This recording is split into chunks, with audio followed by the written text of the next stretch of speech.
Hey, welcome to the monitor. Hurricane Sandy's come and gone, but with a rescue dog and a cup of cocoa, we're going to see this one through. Talking about video games in all their manifestations.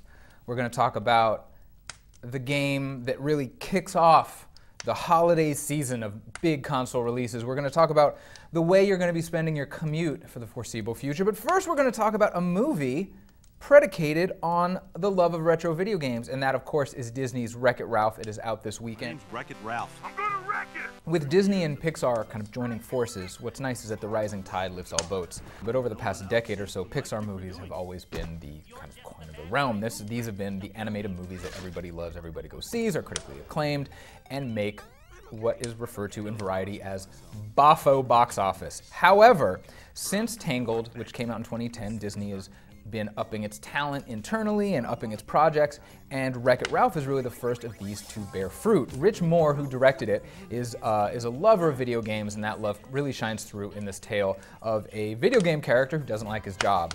It sounds simple, but it kind of provides this great internal conflict that propels the movie. It's got fantastic voice acting, John C. Reilly, Sarah Silverman, Jane Lynch, which means there's enough humor, and the line readings are nuanced enough and great enough for adults. Kids are going to love the colors.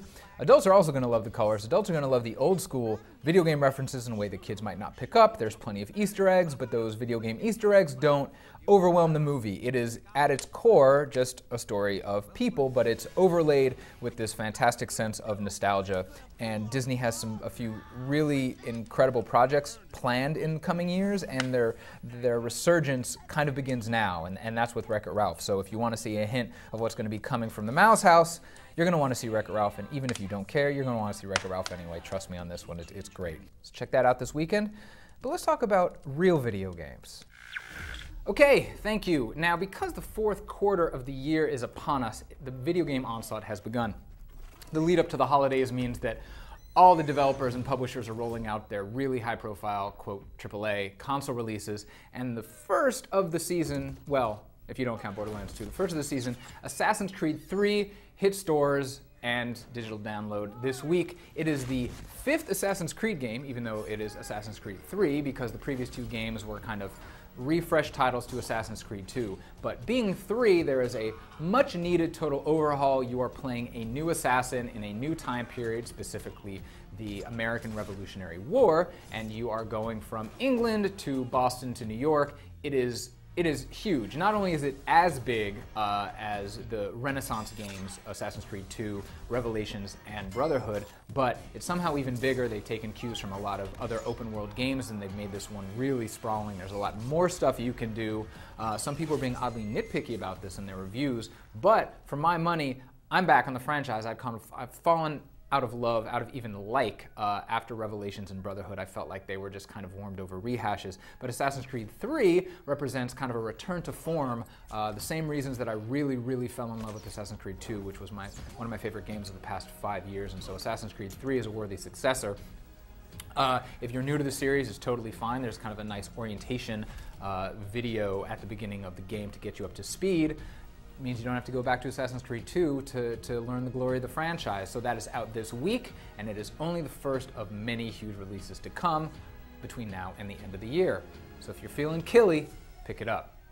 Back to you. Okay, thanks for that. And let's go from big games to little games, specifically Letterpress, which came out late last week for iOS. It's available for the iPhone and iPad. It was developed by a young guy named Lauren Brichter, who was known, or made his bones, or whatever you want to call it, developing the Twitter app Tweety.